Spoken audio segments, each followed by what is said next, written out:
नमस्कार मेरे सभी प्यारे साथियों को एग्ज़ाम डेस्टिनेशन में आप सभी का हार्दिक स्वागत है। दोस्तों, जैसा कि आपको पता है, प्रीवियस लेक्चर के अंदर अपने एक फिजिक्स का अति महत्वपूर्ण टॉपिक ऊष्मा एवं तापमान को डिस्कस कर रहे थे।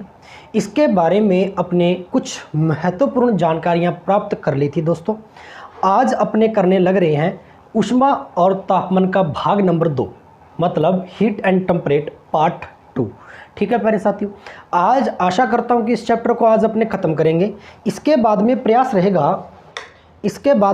रहेगा प्यारे साथियों कि हीट एंड टेम्परेट ख़त्म होते ही अपने चैप्टर करने लग रहे होंगे इलेक्ट्रिसिटी। ठीक है, विद्युत एवं विद्युत धारा अपने चैप्टर करेंगे। इसके अंदर अपने जो मैग्नेटिज्म है उसको भी अपने लेकर चलेंगे। और इसके बाद में अपने एक बहुत ही महत्वपूर्ण टॉपिक आपका बच जाएगा न्यूक्लियर फिजिक्स, जहां से प्रत्येक परीक्षा के अंदर आपके एक दो क्वेश्चंस आने की संभावना बनी रहती है। चलो प्यारे साथियों, वापस टॉपिक पर आ जाते हैं, हीट एंड टेम्परेट। जैसा कि आपको पता है प्रीवियस लेक्चर के अंदर अपने यहाँ तक बातें पढ़ ली थी कि जो तापमान होता है, टेम्परेट होता है, लास्ट जो अपने बात की थी, और तापमान को अपने पढ़ा था अलग अलग पैमानों के तहत, अलग अलग स्केल्स के तहत पढ़ा था कि इसके 4 प्रकार के प्रमुख पैमाने होते हैं। किसी भी पदार्थ के तापमान को मापने के लिए मुख्य रूप से 4 प्रकार के पैमानों का प्रयोग करते हैं। कौन कौन सा सर? डिग्री सेंटीग्रेड, या इसको सेल्सियस भी कहा था, डिग्री फ़ारेनहाइट, ठीक है, डिग्री एफ, या एक था डिग्री र्यूमर और एक था केल्विन। ये मुख्य रूप से 4 प्रकार के पैमानों का आपने प्रयोग किया था तापमान को मापने हेतु। ओके, यहाँ तक अपने बातें पढ़ ली थी। फिर मैंने आपको बताया था प्यारे साथियों कि जो जल है, ठीक है, जल का जो तापमान है वो मुख्य रूप से 2 प्रकार के बिंदुओं के तहत मापा जा सकता है। एक तो मैंने बताया था आपको LFP लोअर फिक्स्ड पॉइंट, और एक UFP अपर फिक्स्ड पॉइंट, अर्थात एक तो जल का निम्नतम बिंदु, ठीक है, या जिसको अपने कहा गया फ्रीजिंग पॉइंट, जिसके अंदर जल जम जाता है या बर्फ में परिवर्तित हो जाता है। दूसरा मैंने आपको बताया था अपर फिक्स्ड पॉइंट, इसको कहा था प्यारे साथियों उच्चतम बिंदु जल का या किसी भी पदार्थ का उच्चतम बिंदु।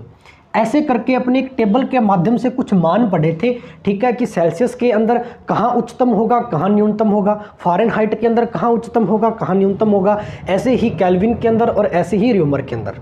आज अपने पढ़ने जा रहे हैं कि जो तापमान के पैमाने हैं उन पैमानों के मध्य एक संबंध है, पैमानों का संबंध, between relation to temperate scale. पैमानों का कोई ना कोई संबंध होता है आपस में। 4 प्रकार के पैमाने जो आपने पढ़े, इनका आपस में कोई ना कोई रिलेशन है। इस रिलेशन को ध्यान से समझना प्यारे साथियों, और यहाँ से आपका न्यूमेरिकल बेस्ड क्वेश्चंस भी बन जाता है। देखिए कैसे, ध्यान देना, अपने पढ़ा कि centigrade divide by 5 is equal to Fahrenheit, degree के अंदर है -32 divide by 9 is equal to kelvin, -273 divide by 5 is equal to Reaumur, degree divide by 4। ये एक रिलेशन है प्यारे साथियों, ठीक है, जो चारों के चारों जो पैमाने हैं मुख्य रूप से इनका एक मध्य संबंध है कि आप किसी भी तापमान के पैमाने को किसी भी तापमान में बदल सकते हैं। सर कैसे? जैसे क्योंकि सेंटीग्रेड के अंदर आपको मान दिया गया है, उसको आपको केल्विन के अंदर चेंज करना है, बिल्कुल आप इसका इंटरचेंज कर सकते हो। ऐसे फ़ारेनहाइट को र्यूमर के अंदर आप इंटरचेंज कर सकते हो, केल्विन को फ़ारेनहाइट के अंदर आप चेंज कर सकते हो, और र्यूमर को आप सेंटीग्रेड के अंदर आप इंटरचेंज कर सकते हो। ठीक है, तो ये मान परिवर्तित करने के लिए उपयोग में लाते हैं इस रिलेशन को, और ये बहुत ही इंपॉर्टेंट है प्यारे साथियों, ध्यान में रखना आपको। ठीक है, चलो अच्छी बात है। जैसा कि मैंने आपको बताया था, आपको एक ही मान याद रखना है H2O के लिए, जल के लिए, कि जल का जो निम्नतम बिंदु होता है वो 0 डिग्री सेंटीग्रेड होता है, और उच्चतम बिंदु होता है जहां जल गर्म हो जाता है, बॉयल होता है, बॉइलिंग पॉइंट होता है, वो 100 डिग्री सेंटीग्रेड होता है। क्या इतनी बात आपको समझ में आई? सर बिल्कुल आई। अब आप सेंटीग्रेड को फ़ारेनहाइट के अंदर चेंज कर सकते हैं, यहाँ पर कोई भी वैल्यू पुट आउट करके। सर कैसे कर सकते हैं? ठीक है, चलो थोड़ा सा अपने इसको समझते हैं, अच्छे से ध्यान देना। जैसे कि मैं केल्विन को सेंटीग्रेड के अंदर चेंज करना चाहूँ, केल्विन को अगर डिग्री सेंटीग्रेड के अंदर चेंज करना चाहें या डिग्री सेंटीग्रेड को केल्विन के अंदर चेंज करना चाहें तो किस प्रकार से करेंगे? जैसे मैंने कहा कि 40 डिग्री सेंटीग्रेड है, एक छोटा सा क्वेश्चन लेते हैं। 40 डिग्री सेंटीग्रेड है और 40 डिग्री सेंटीग्रेड को आपको केल्विन के अंदर इंटरचेंज करना है, तो कैसे इंटरचेंज करेंगे? ध्यान देना प्यारे विद्यार्थियों, मैंने आपको बताया कि इस संबंध के जो मध्य जो साइन है, जो चिन्ह है, वो बराबर का है। मेरे को एक बात बताओ कि A is equal to B and B is equal to C. एक छोटा सा रिलेशन पढ़ते हैं कि A है वो बराबर B के है, एक छोटा सा मैथमेटिक्स का रूल है, और B है वो इक्वल C है। तो आप कह सकते हो क्या कि जो C है वो कहीं ना कहीं इक्वल A के होगा? सर बिल्कुल होगा। ठीक है कि अगर A का मान B के बराबर, B का मान C के बराबर है, तो A का मान भी तो कहीं ना कहीं C के इक्वल होगा। वैसे एज इट इज यहाँ अगर डिग्री सेंटीग्रेड को फ़ारेनहाइट के अंदर चेंज करना चाहते हैं तो इन दोनों रिलेशंस को आप यूज में करेंगे। फ़ारेनहाइट को अगर आप केल्विन के अंदर चेंज करना चाहते हैं तो इन दोनों का, और केल्विन को अगर र्यूमर में इन दोनों का, र्यूमर को अगर सेंटीग्रेड में तो इन दोनों का, ठीक है, केल्विन को अगर सेंटीग्रेड में तो इन दोनों को इक्वल करेंगे। ठीक है ना? तो कहने का मतलब है किसी एक पैमाने को दूसरे पैमाने में परिवर्तित करने के लिए किन्हीं दो संबंधों का प्रयोग करेंगे, और वो दो संबंध वही होंगे जो आपके क्वेश्चंस के अंदर पूछे जाएंगे। जैसे कि डिग्री सेंटीग्रेड को केल्विन में चेंज करना, तो कौन सा संबंध यूज करेंगे? Degree centigrade divide by 5 kelvin K - 273 divide by 5। क्या इतनी बात समझ में आने लग रही है? सर बिल्कुल आने लग रही है। अब डिग्री अपने पास यहाँ पर कितना है? डिग्री सेंटीग्रेड कितना है? 40। तो 40 degree divide by 5 kelvin - 273 upon में 5 इक्वल के अंदर है, तो डिनोमिनेटर पार्ट कैंसिल हो जाएगा, 5 से 5 कैंसिल हो गया, इधर बच गया कितना? 40 is equal to K - 273। K की वैल्यू चाहिए अपने को, ये माइनस के अंदर 273 है, इक्वल में भेजेंगे तो किस में चेंज हो जाएगा? प्लस के अंदर। 40 + 273, तो K की वैल्यू कितनी आ गई? इसके अंदर 40 ऐड करेंगे तो 3 7 4 11, और ये होगा 313, 313 डिग्री इसकी वैल्यू आ जाएगी। अर्थात केल्विन के अंदर 40 डिग्री जो सेंटीग्रेड है वो केल्विन के अंदर कितनी वैल्यू होगी उसकी? 313। क्या इतनी बात समझ में आने लग रही है? सर बिल्कुल आने लग रही है। चलो अच्छी बात है। अभी ध्यान देना, मैं आपको क्या समझाने का प्रयास कर रहा हूँ, इतनी बात आपको आशा करता हूँ समझ में आई होगी। प्रश्न आपका यहाँ से न्यूमेरिकल बेस्ड बन सकता है, लेकिन ज़्यादातर प्रश्न बनने की संभावना कहाँ से है उसको देखिए। जैसे कि मैंने कहा कि -40 degree centigrade is equal to -40 degree Fahrenheit. Sir इसका मतलब क्या हो गया?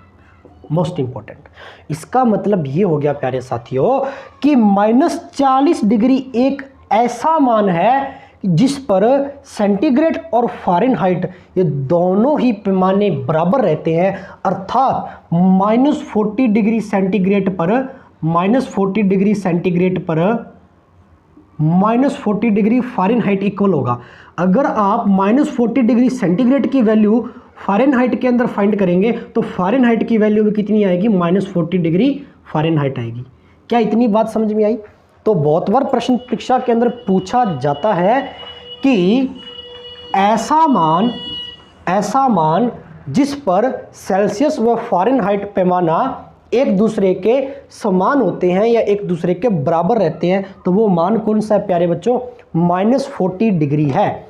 ऐसे ही दूसरी वैल्यू अपने को पूछ ली जाए, ये तो फ़ारेनहाइट हो गया, तो कहीं ना कहीं फ़ारेनहाइट है उसका मान केल्विन के इक्वल भी तो होगा कहीं ना कहीं। सर बिल्कुल होगा। तो ध्यान देना प्यारे बच्चों कि फ़ारेनहाइट की जो वैल्यू है वो 574.25 केल्विन 574.25 फ़ारेनहाइट के इक्वल होता है।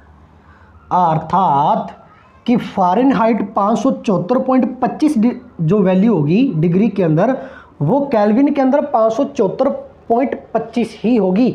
अगर केल्विन का ये मान रखते हो और फ़ारेनहाइट का फाइंड करते हो तो फ़ारेनहाइट का ये वैल्यू आएगी। अर्थात 574.25 डिग्री पर फ़ारेनहाइट और केल्विन ये दोनों ही पैमाने बराबर होते हैं। क्या होते हैं प्यारे बच्चों? बराबर होते हैं। बहुत बार परीक्षा के अंदर प्रश्न पूछा जाता है, ध्यान रख लेना। अब बात करते हैं कि फ़ारेनहाइट र्यूमर के इक्वल होगा। बिल्कुल होगा। -25.6 डिग्री र्यूमर होगा, वो -25.6 डिग्री फ़ारेनहाइट के इक्वल होगा। ये वैल्यू लिखवा रहा हूँ, नोट करते जाना कॉपी के अंदर बच्चों। ठीक है कि 25.6 degree rumour minus 25.6 degree Fahrenheit के इक्वल होता है। अर्थात क्या हो गया मेरे प्यारे विद्यार्थियों कि माइनस 25.6 डिग्री पर फ़ारेनहाइट और र्यूमर ये दोनों ही पैमाने होते हैं तापमान के, क्या रहते हैं, बराबर रहते हैं। अगर माइनस 25.6 डिग्री र्यूमर का मान फ़ारेनहाइट के अंदर फाइंड करते हो, फॉर्मूले में वैल्यू पुट करके देख लेना, आप बाय प्रैक्टिकली कर सकते हो, वैल्यू इक्वल ही आएगी, ठीक है ना। ये बात अत्यंत महत्वपूर्ण।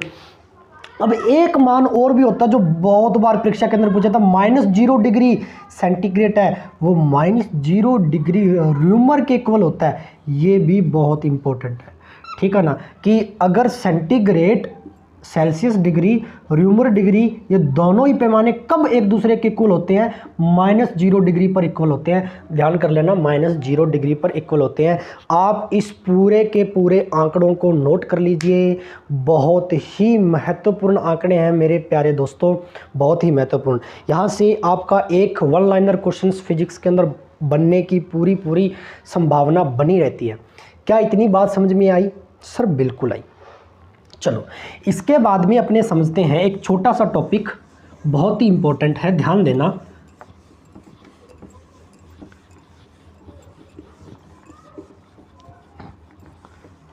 यहाँ ध्यान देना प्यारे विद्यार्थियों, बहुत ही इंपॉर्टेंट टॉपिक है। और टॉपिक को करने से पहले एक छोटी सी बात सुन लेना कि मान लीजिए एक छोटा सा प्रैक्टिकल करते हैं। एक पात्र है, यह पात्र जल से भरा हुआ है या किसी भी पदार्थ से भरा हुआ है। मैंने मान लिया इसके अंदर जल है H2O, ठीक है। इसको नीचे से गर्म कर रहे हैं प्यारे विद्यार्थियों, एक बर्नर लगा दिया गया और बर्नर के सहारे इसको गर्म किया जा रहा है। जैसे आपने इसको गर्म किया, ठीक है, तो गर्म करने के लिए आपको क्या करना पड़ा? सबसे महत्वपूर्ण बात सबसे पहले कि इसका कोई मैं एक पार्ट ले लूँ, इसका इकाई हिस्सा ले लिया, इकाई द्रव्यमान, क्योंकि कोई ना कोई मैटर है, कोई द्रव्य है या कोई पदार्थ है, उसका कहीं ना कहीं कोई ना कोई मास होगा, अर्थात उसका द्रव्यमान तो होगा, तभी तो वो मटेरियल है, तभी तो वो मैटर है। ओके, अगर मैं इसका इकाई द्रव्यमान ले लूँ, इकाई का मतलब द्रव्यमान, पूरे टोटल द्रव्यमान का एक हिस्सा, इकाई द्रव्यमान को गर्म करने के लिए, गर्म कर रहा हूँ ना, गर्म कर रहा हूँ, इसका मतलब इसको हीट दे रहा हूँ। तो इकाई द्रव्यमान को, किसी भी पदार्थ के इकाई द्रव्यमान को या एकांक द्रव्यमान के किसी पदार्थ को, एकांक द्रव्यमान के किसी पदार्थ को आपने ऊष्मा देनी है। और ऊष्मा कितनी देनी है? 1 डिग्री सेंटीग्रेड। तो कहते हैं कि एकांक द्रव्यमान के पदार्थ को 1 डिग्री सेंटीग्रेड बढ़ाने के लिए दी जाने वाली ऊष्मा, 1 डिग्री सेंटीग्रेड तापमान बढ़ाना है और इसके लिए दी गई ऊष्मा क्या कहलाएगी प्यारे विद्यार्थियों? विशिष्ट ऊष्मा कहलाएगी, स्पेसिफिक हीट कहलाएगी। यहाँ से भी प्रश्न बनने की संभावना रहती है। सर ये तो एक डेफिनेशन होगी, ठीक है, लेकिन विशिष्ट ऊष्मा का यूज कैसे होता है, इसका प्रयोग कैसे करते हैं, ठीक है, उसको थोड़ा समझाओ। बिल्कुल समझाएंगे, ध्यान से फिर से समझो इस बात को। क्या कहने का प्रयास कर रहा है कि किसी भी पदार्थ का इकाई द्रव्यमान का मतलब उसका एक भाग, इकाई एक भाग द्रव्यमान का, इसके एक भाग द्रव्यमान के ताप को बढ़ाना है। कितना बढ़ाना है? 1 डिग्री सेंटीग्रेड। अब ताप बढ़ाने के लिए ऊष्मा भी ज़्यादा देनी पड़ेगी, अर्थात हीट कंटेंट ज़्यादा करना पड़ेगा, अर्थात हीट देनी पड़ेगी। तो जो दी गई आवश्यक ऊष्मा होगी ना, इसका 1 डिग्री सेंटीग्रेड ताप बढ़ाने के लिए, 1 डिग्री सेंटीग्रेड तापमान बढ़ाने के लिए, जैसे मान लीजिए 15 डिग्री सेंटीग्रेड था, अब मेरे को 1 डिग्री सेंटीग्रेड बढ़ाना है, तो कितना हो जाएगा? 16 डिग्री। तो जो 1 डिग्री सेंटीग्रेड तापमान मैंने बढ़ाया है, ये कब बढ़ा होगा? जब मैंने ऊष्मा थोड़ी सी बढ़ाई होगी। और यही ऊष्मा क्या कहलाती है? आपकी विशिष्ट ऊष्मा। ये स्पेशल है, इसीलिए इसको विशिष्ट कहा गया, स्पेसिफिक हीट, अर्थात विशिष्ट ऊष्मा। आशा करता हूँ इतनी बात समझ में आई होगी। चलो अब इसको थोड़ा सा फॉर्मूले के अंदर कन्वर्ट कर लेते हैं। कैसे? बहुत बार परीक्षा के अंदर इसका यूनिट पूछा जाता है, मात्रक। ध्यान देना प्यारे विद्यार्थियों, स्पेसिफिक हीट है, इसलिए इसको एस से रिप्रेजेंट करते हैं, एस से प्रदर्शित करते हैं। Q divide by M into delta T. ध्यान देना, इस पूरे फॉर्मूले का मतलब क्या बन गया? S का तो मतलब हो गया स्पेसिफिक हीट, अर्थात विशिष्ट ऊष्मा। Q का मतलब यहाँ पर क्या है? Q का मतलब है पदार्थ को दी गई ऊष्मा, पदार्थ को दी गई ऊष्मा की मात्रा, ऊष्मा की मात्रा हीट कंटेंट है किसी भी मटेरियल को दे रहे हैं जो। m का मतलब तो पता ही है, पदार्थ का द्रव्यमान, उसका मास। डेल्टा टी का मतलब है तापांतर, अर्थात ताप में जो वृद्धि कर रहे हो आप ना, 1 डिग्री सेंटीग्रेड बढ़ाया है ताप ना। पहले ताप मान लीजिए कितना भी था, जैसे मैंने अभी एग्जांपल दिया था 2 डिग्री था, 1 बढ़ा दिया 3 हो गया। तो जो आप ताप के अंदर परिवर्तन ला रहे हैं, अंतर ला रहे हैं, उसको डेल्टा टी से रिप्रेजेंट किया गया, ताप अंतर अर्थात डेल्टा टी। ये तीनों की तीनों भौतिक राशियां मिलकर एक फॉर्मूला बनाती हैं, S = Q/M × डेल्टा टी, जो विशिष्ट ऊष्मा को प्रदर्शित करता है। क्या इतनी बात समझ में आई? बिल्कुल आई सर। अब यूनिट पूछ लिया जाता है इसका मात्रक, तो मात्रक की तरफ ध्यान देना प्यारे विद्यार्थी। मात्रक कैसे निकालेंगे? मैंने फॉर्मूले से मात्रक निकालना सिखाया हुआ आपको, अच्छे से रट्टा नहीं मारना, समझना अच्छे से साइंस को। क्यू क्या है? पदार्थ को दी गई ऊष्मा। ऊष्मा को किस में मापते हैं? या तो कैलोरी से मापते हैं और या आप जूल से भी मापते हैं। क्यों? क्योंकि ऊष्मा है वो ऊर्जा का रूप है, तो ऊर्जा को जूल से मापते हैं, तो आप इसको भी जूल से माप सकते हो, आप कैलोरी से भी माप सकते हो। तो मैंने लिख दिया इसको कैलोरी डिवाइड बाय द्रव्यमान को किससे रिप्रेजेंट करते हो? केजी से। डेल्टा टी का मतलब क्या? तापमान डिग्री सेंटीग्रेड के अंदर भी लेते हो, केल्विन के अंदर भी लेते हो। मैंने ले लिया डिग्री सेंटीग्रेड, तो मात्रक क्या आ गया? कैलोरी प्रति केजी गुना डिग्री सेंटीग्रेड। या आप इसका दूसरा मात्रक ले सकते हो, कैलोरी की जगह जूल बटा केजी केल्विन, डिग्री की जगह पर केजी इंटू केल्विन भी ले सकते हो, ये भी इसका मात्रक लिया जाता है। तो ये बात दोनों ही आप याद कर लेना। आया कैसे? ये फॉर्मूले के आधार पर अपने आया है, फॉर्मूले के आधार पर अपने इसको ज्ञात किया है। क्या इतनी बात समझ में आई? सर बिल्कुल आई। ये तो होगी आपकी विशिष्ट ऊष्मा, ठीक है। विशिष्ट ऊष्मा से मिलता जुलता ही एक छोटी सी अपने डेफिनेशन और पढ़ते हैं, ध्यान देना इसको, ठीक है। यहाँ अपने बात कर रहे थे कि अगर किसी पदार्थ का एकांक द्रव्यमान है और एकांक द्रव्यमान के अंदर अपने को 1 डिग्री सेंटीग्रेड तापमान बढ़ाना है, लेकिन अब की बार अपने को क्या करना है, अपने को पता नहीं है कि अपने द्रव्यमान कितना लेना है, अर्थात द्रव्यमान निश्चित नहीं होगा। एकांक द्रव्यमान आपको नहीं लेना है किसी भी पदार्थ का। उसने डायरेक्ट बोला है कि किसी भी पदार्थ का द्रव्यमान नहीं लेना, अर्थात द्रव्यमान का कोई अपने यहाँ पता नहीं है, अर्थात इकाई द्रव्यमान को रिप्रेजेंट नहीं कर रहे हैं अपने। सीधा कहना है कि किसी भी पदार्थ का तापमान 1 डिग्री सेंटीग्रेड बढ़ाया जाए, 1 डिग्री सेंटीग्रेड बढ़ाया जाए, तो बढ़ाने के लिए दी गई आवश्यक ऊष्मा प्यारे विद्यार्थियों क्या कहलाएगी? एक छोटी सी यहाँ डेफिनेशन आती है, ऊष्मा धारिता, हीट कैपेसिटी।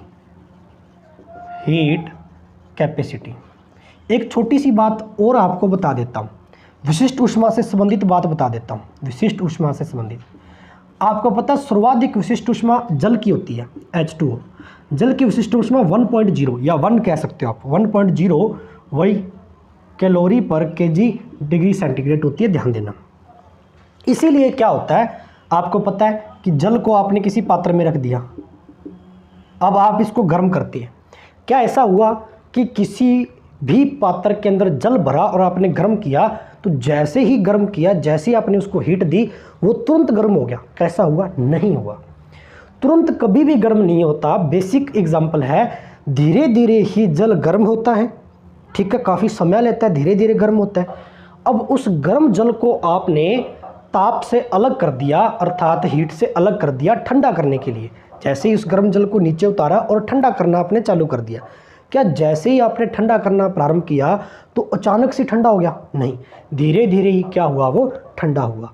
अर्थात जल है वो धीरे धीरे ही गर्म होता है, धीरे धीरे ही ठंडा होता है। कारण क्योंकि इसकी विशिष्ट ऊष्मा सर्वाधिक होती है और पदार्थों की बजाय, अन्य पदार्थों की बजाय इसकी विशिष्ट ऊष्मा अत्यधिक होती है, अर्थात 1.0। विशिष्ट ऊष्मा अत्यधिक होने की वजह से जल है वो देरी से ही तो गर्म होता है प्यारे बच्चों, देरी से ही ठंडा होता है। ये एग्जाम्पल विशिष्ट ऊष्मा पर बहुत ही अच्छा साबित होता है। ओके, इसको भी आप समझ कर चलना, अच्छे से नोट करते हुए चले जाना। ओके भाई, नंबर 2 बात, मैं आपको हीट कैपेसिटी के बारे में बता रहा था, ऊष्माधारिता। तो ऊष्माधारिता क्या कहती है, किसी भी पदार्थ का तापमान बढ़ाने के लिए, कितना बढ़ाना है, 1 डिग्री सेंटीग्रेड तापमान बढ़ाने के लिए दी गई आवश्यक ऊष्मा क्या कहलाएगी, ऊष्माधारिता, अर्थात हीट की वो क्षमता, हीट की कैपेसिटी। तो हीट कैपेसिटी C से रिप्रेजेंट करते हैं, C इज इक्वल टू द्रव्यमान, क्योंकि पदार्थ का द्रव्यमान तो होगा, लेकिन अब की बार द्रव्यमान फिक्स नहीं है, इकाई नहीं है, बस फर्क कितना है, मास इंटू विशिष्ट ऊष्मा। इसका फॉर्मूला क्या होता है, C is equal to mass into विशिष्ट ऊष्मा अर्थात स्पेसिफिक हीट। इसका फॉर्मूला एक और भी होता है, ध्यान देना, C is equal to change कर सकते हैं, मास इंटू विशिष्ट ऊष्मा का फॉर्मूला क्या था, S इज इक्वल टू, ध्यान देना, Q divide by M delta T, क्या यही था क्या, और ये S की वैल्यू अपने यहाँ पुट कर दें, बिल्कुल, तो Q divide by M into delta T, M से M कैंसिल आउट हो गया, बच गया क्या, Q अपॉन में डेल्टा टी। और ये फॉर्मूला भी हीट कैपेसिटी का यूज़ किया जाता है, Q अपॉन में delta T, C is equal to Q upon में डेल्टा टी। बहुत ही महत्वपूर्ण फॉर्मूला है, ध्यान देना। अब इस फॉर्मूले के बेसिस पर अपने को यूनिट फाइंड करना है, अर्थात मात्रक निकालना है किसका, ऊष्माधारिता का। तो मात्रक क्या हो जाएगा, यूनिट इज इक्वल टू, मात्रक क्या हो जाएगा, फॉर्मूले से मात्रक निकालना है, Q क्या है, Q वही दी गई ऊष्मा पदार्थ को, और ऊष्मा किसमें दी अपने को, मान लीजिए अब की बार जूल में या कैलोरी ले लो, कोई दिक्कत वाली बात नहीं। डेल्टा टी समय तापांतर, ताप टेम्परेट, डिफरेंस ऑफ टेम्परेट, तो तापांतर क्या होगा, डिग्री सेंटीग्रेड या केल्विन। तो मात्रक क्या आ जाएगा, जूल प्रति डिग्री सेंटीग्रेड। ठीक है, हीट कैपेसिटी का मात्रक। क्या ये दोनों ही परिभाषाएं समझ में आई अच्छे से, ठीक है, इसका मतलब पता चला, फॉर्मूला समझ में आया, यूनिट समझ में आया होगा। थोड़ा सा टफ है, ज़्यादा टफ नहीं है, ठीक है, फिर भी समझ में नहीं आ रहा, एक बार देखना वीडियो को, 2 बार देखना, समझ में आएगा। फिर भी नहीं आया तो कमेंट के अंदर आप अपना कमेंट दे सकते हैं कि सर यहाँ से समझ में नहीं आया, आपको आने वाले नेक्स्ट लेक्चर के अंदर उसका सल्यूशन मिलेगा। ओके, चलो अच्छी बात है, यहाँ तक आशा करता हूँ आपको समझ में आया होगा। अभी अपने सबसे महत्वपूर्ण पाठ पढ़ने जा रहे हैं, ऊष्मा एवं तापमान का सबसे महत्वपूर्ण भाग, कौन सा, ट्रांसफर ऑफ हीट, ट्रांसमिशन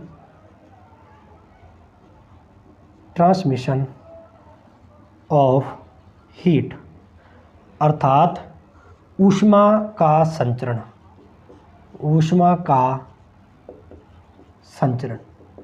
कि जो ऊष्मा है, हीट है, इसका ट्रांसमिशन कैसे होता है, इसका ट्रांसफ़र कैसे होता है, हीट का ट्रांसफ़र कैसे करती है। ये तो पता है कि सर हीट जो है, ऊष्मा है, वो high temperate to low temperate की ओर ट्रांसफ़र होती है, बिल्कुल बात सही है।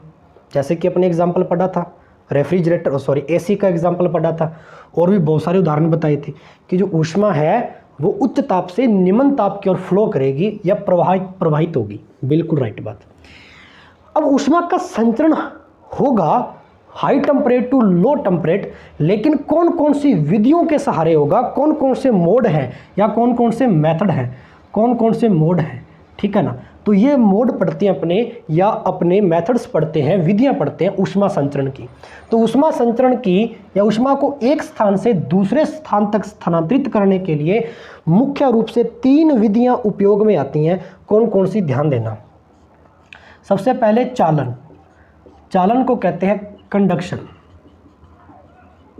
नंबर 2 संवहन,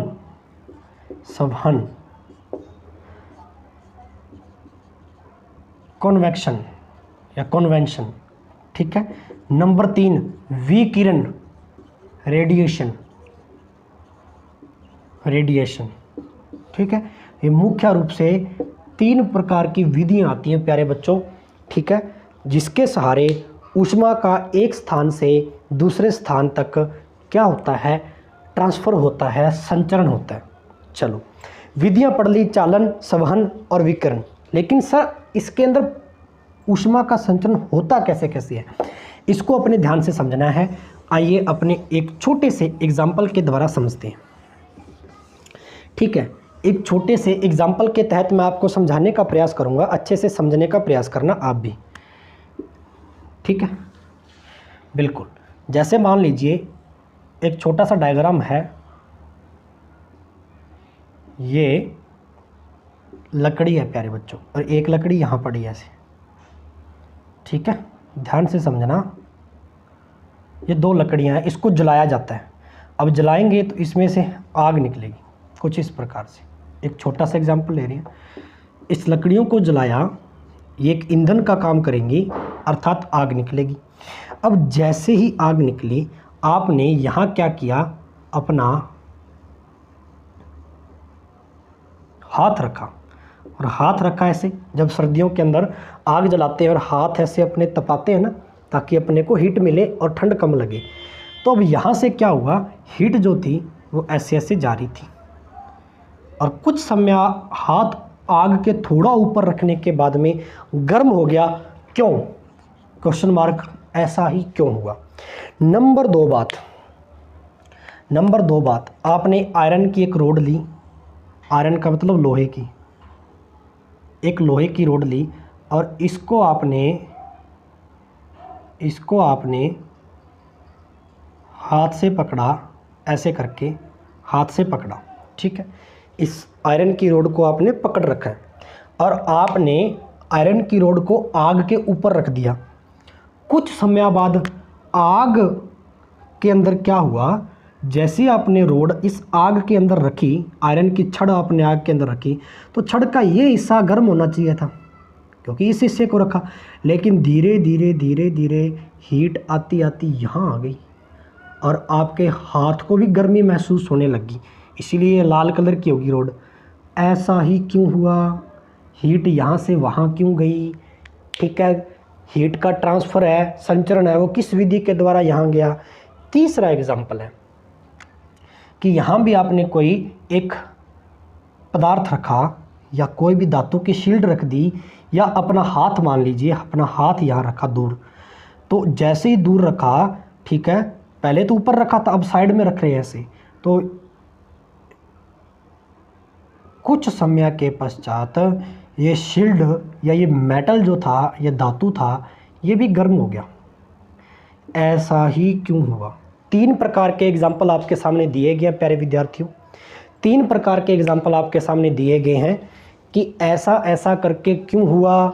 ठीक है, तीनों के आगे क्वेश्चंस मार्क हैं। क्या आप इसके बारे में अपनी व्याख्या प्रस्तुत कर सकते हैं कि अगर आपने पहले हीट चैप्टर को अच्छे से पढ़ा है? बिल्कुल सर। देखिए, ये तीनों एग्जाम्पल्स के अंदर मैं आपको बता देता हूँ, यहाँ चालन का प्रयोग हो रहा है, अर्थात कंडक्शन विधि के आधार पर, कंडक्शन के आधार पर, चालन के आधार पर ऊष्मा का संचरण हो रहा है। यहाँ कन्वेंशन अर्थात संवहन के आधार पर हो रहा है, और यहाँ रेडिएशन अर्थात विकिरण के आधार पर ऊष्मा का संचरण हो रहा है। ये एग्जाम्पल पढ़ लिए और तीनों के आपको आंसर भी बता दिए, लेकिन हुआ क्यों, कैसे कैसे हो गया, कैसे कैसे हो गया, ठीक है, इसको अपने अच्छे से पढ़ना है। तो इसको पढ़ने के लिए आओ अपने एक छोटा सा क्रियाकलाप और करते हैं, या अपने एक छोटी सी बात यहाँ पर समझने का प्रयास करते हैं विस्तारित व्याख्या के सहित। ठीक है, अभी इसकी विस्तारित व्याख्या करेंगे, ध्यान देना। ओके, सबसे पहली विधि यहाँ पढ़ेंगे प्यारे बच्चों, चालन या कंडक्शन। ठीक है, कंडक्शन। नंबर 2 यहाँ पढ़ेंगे संवहन, कन्वेंशन। क्या इतनी बात समझ में आई सर? बिल्कुल आई। चालन के अंदर आपने क्या देखा, आपने क्या किया, एक मोमबत्ती ली, एक छोटा सा क्रियाकलाप पढ़ते हैं प्यारे बच्चों, यहाँ पर ध्यान देना। एक मोमबत्ती ली कुछ इस प्रकार से, और इस मोमबत्ती को जलाया, और इसके पास एक आयरन की छड़ लेकर गए ऐसे। ठीक है, रोड, आयरन की रोड है ये, ठीक है, लोहे की छड़ लेके गई। अब आपको पता है प्यारे विद्यार्थियों, कोई भी पदार्थ है, कोई भी मैटर है, वो छोटे छोटे कणों से मिलकर बना होता है, छोटे छोटे कणों से मिलकर बना होता है और इन छोटे छोटे कणों को क्या कहते हैं प्यारे विद्यार्थियों? परमाणु कहते हैं या एटम कहते हैं। बिल्कुल सही बात है, परमाणु स्ट्रक्चर आपको केमिस्ट्री में पढ़ाएंगे, वहाँ समझेंगे। क्या हुआ प्यारे बच्चों, यहाँ थे इस रोड के छोटे छोटे कण जिनसे मिलकर ये रोड बनी हुई है, जिनसे मिलकर ये छड़ है वो बनी हुई है प्यारे विद्यार्थियों। क्या हुआ, जैसे ही इसका ये वाला हिस्सा आप आग के पास लेकर गए, आप आग के पास लेकर गए, मोमबत्ती के पास लेकर गए, तो यहाँ हीट उत्पन्न हुई, ताप तो इस वाले भाग पर लगा, लेकिन कुछ समय बाद यह हीट है उसका ट्रांसफ़र होके यहाँ आ गई, अर्थात गर्मी आपको यहाँ भी महसूस होने लगी, ताप आपको इस वाले भाग पर भी महसूस होने लगा। ये कहलाता है चालन। सर ऐसा क्यों हुआ? क्योंकि प्यारे विद्यार्थियों इसके जो कण हैं, ये वाले जो कण हैं, जब इसको ताप देंगे तो ये वाले जो मॉलिक्यूल्स हैं, इसके अणु हैं, ये क्या करेंगे? वाइब्रेट करेंगे, ऐसे ऐसे करके हिलेंगे, जैसे फ़ोन वाइब्रेट करता है ऐसे वाइब्रेट करेंगे। बहुत पास में है, क्यों? क्योंकि जो रोड है वो ठोस मटेरियल है, सॉलिड मटेरियल है, सॉलिड पदार्थ है। अभी ये जो कण हैं वो वाइब्रेट करेंगे, तो एक कण जब वाइब्रेट करेगा ये टक्कर करेगा, यहाँ कोलिजन करेगा, धीरे धीरे फिर ये दूसरा वाला वाइब्रेट करेगा, फिर इसको टक्कर करेगा, ये वाला इसको टक्कर करेगा। ऐसे करते करते क्या होगा प्यारे विद्यार्थियों, जो ताप है, हीट है, वो कंपन के कारण, वाइब्रेशन के कारण एक भाग से दूसरे भाग तक पहुंच जाएगी, अर्थात आप कहोगे अणुओं का कंपन। ठीक है, तो आपसे पूछे कि कारण क्या है कि ये रोड यहाँ आपने तापित की, यहाँ आपने ताप दिया, लेकिन इस वाले भाग पर गर्म कैसे होगी? क्यों होगी? क्योंकि इसके मध्य जो कण थे, जो अणु थे, उन अणुओं का कंपन हुआ, वाइब्रेशन चालू हुई। मॉलिक्यूलर वाइब्रेशन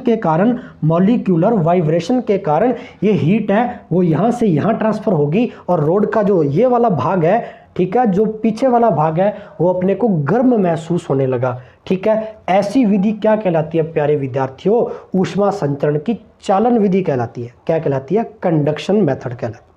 क्या इतनी बात समझ में आई? सर बिल्कुल आई।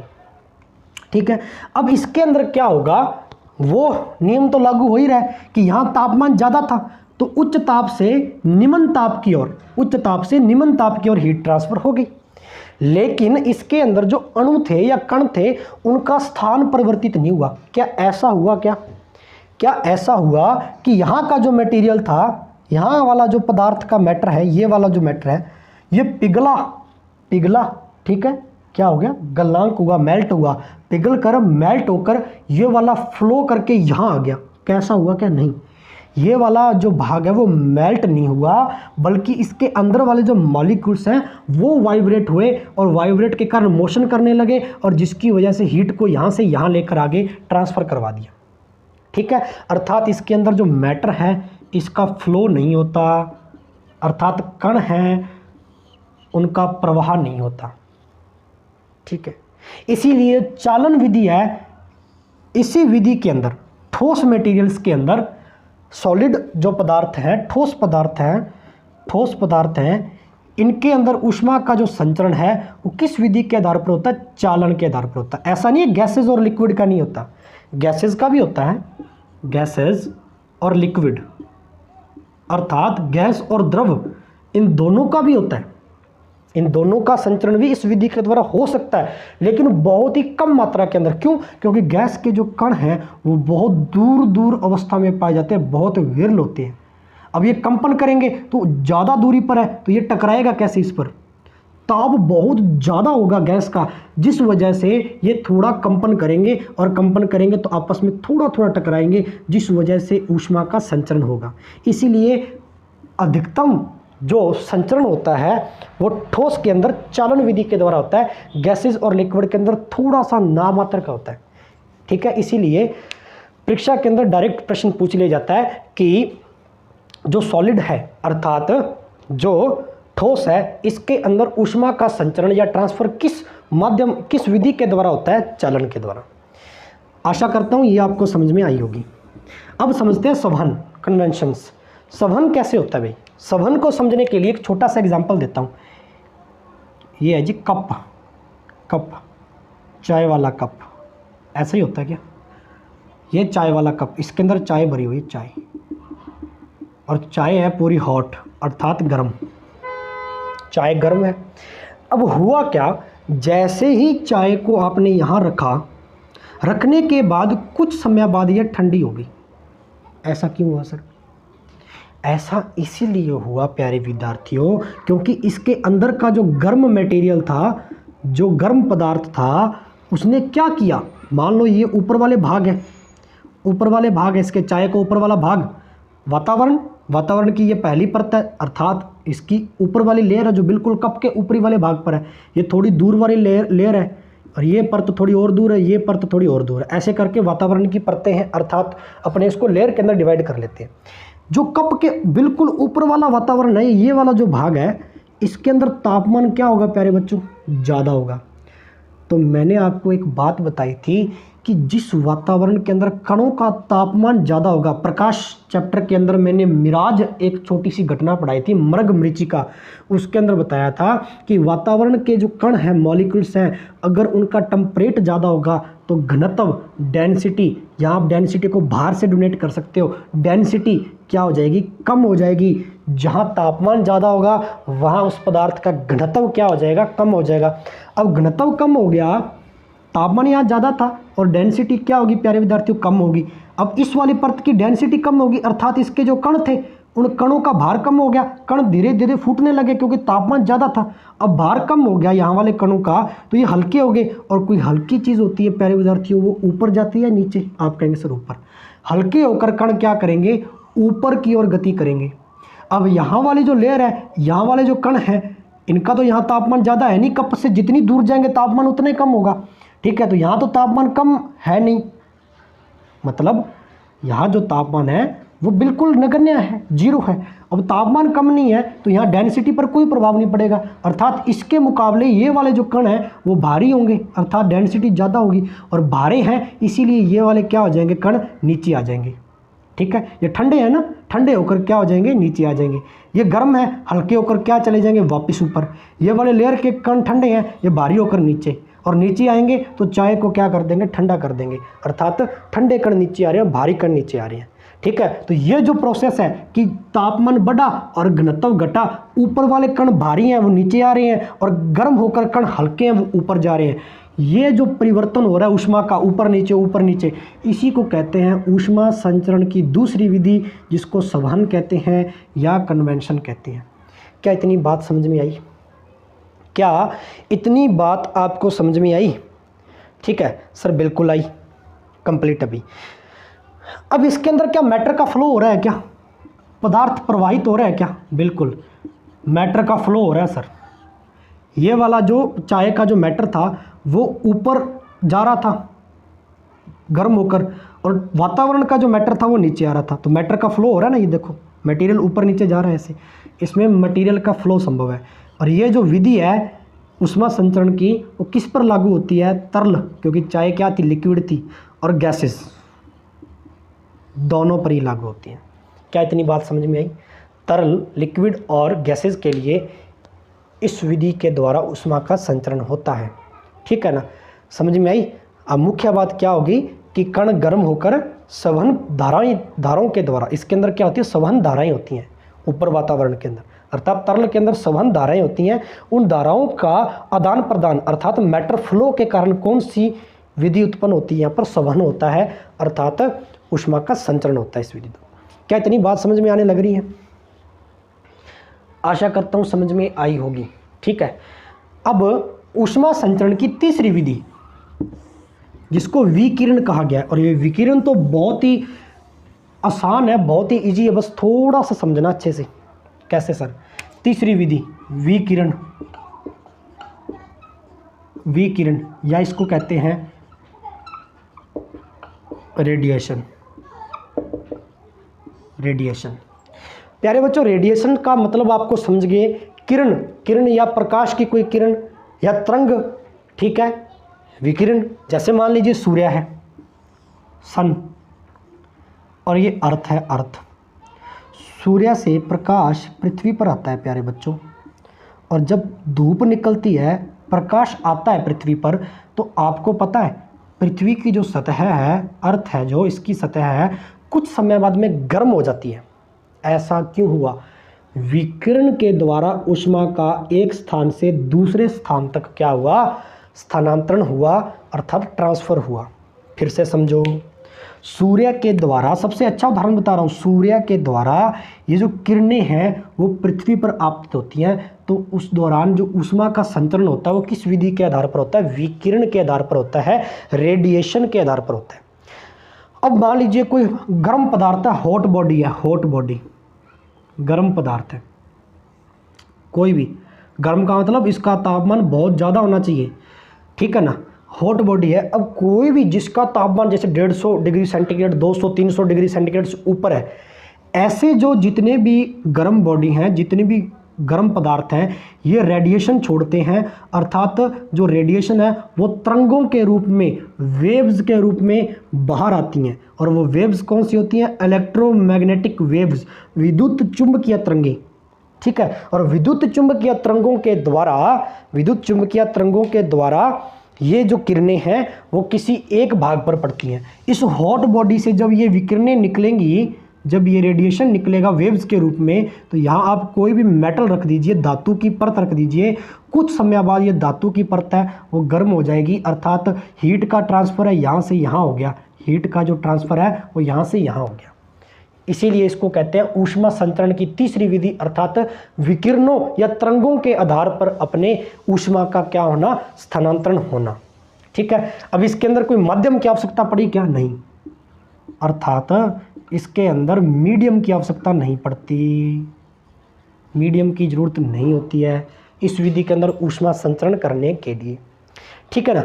तो इसका सबसे अच्छा उदाहरण मैंने बता दिया, सूर्य का प्रकाश का पृथ्वी पर आपतित होना। क्या इतनी बात समझ में आई? बिल्कुल आई, ठीक है। तो ये होगी सबसे महत्वपूर्ण आपकी 3 विधियां, जिसको कहा गया प्यारे विद्यार्थियों ऊष्मा संचरण की 3 विधियां, चालन, संवहन और विकिरण। आशा करता हूँ आपको अच्छे से समझ में आया होगा। यहाँ तक आपका एनटीपीसी ग्रुप डी और अभी आपकी हाल फिलहाल में एसएससी जेई की जो वैकेंसी आई है, ठीक है, इसके अंदर अगर फिजिक्स का पोर्शन आता है, वैसे तो इसके अंदर मैकेनिकल इंजीनियरिंग का पोर्शन आता है, लेकिन अगर फिजिक्स का पोर्शन आता है तो यहाँ तक पॉसिबल है, ठीक है। तो आपके एनटीपीसी या रेलवे एसएससी के लिए इतना इनफ है प्यारे विद्यार्थियों, इससे ज़्यादा डीपली अपने नहीं करेंगे, ओके। तो इस एग्ज़ाम के आधार पर आपका हीट एंड टेम्परेट टॉपिक भाग नंबर 2 संपूर्ण होता है, ठीक है। यहाँ तक आपका पूरा चैप्टर कंप्लीट होता है। नेक्स्ट अपने चैप्टर पढ़ेंगे विद्युत धारा एवं चुंबकत्व, अर्थात करंट, इलेक्ट्रिसिटी एंड मैग्नेटिज्म, ठीक है, ये पढ़ेंगे नेक्स्ट लेक्चर के अंदर। बहुत ही इंटरेस्टेड टॉपिक है। आशा करता हूँ समझ में आया होगा। ज़्यादा से ज़्यादा वीडियो को शेयर करें, लाइक करें और चैनल को सब्सक्राइब करना ना भूलें विद्यार्थियों, ठीक है। और अपनी स्टडी को कंटिन्यूटी, निरंतरता में बनाए रखें, साथ साथ नोट्स बनाते चले जाएं, आप डायग्राम भी बनाते चले जाएं, ताकि आपको समझने में आसानी हो जाए और चीज़ें आपको और बेहतर समझ में आएँ, ठीक है प्यारे विद्यार्थियों। आज के लिए इतना ही। जय हिंद, जय भारत।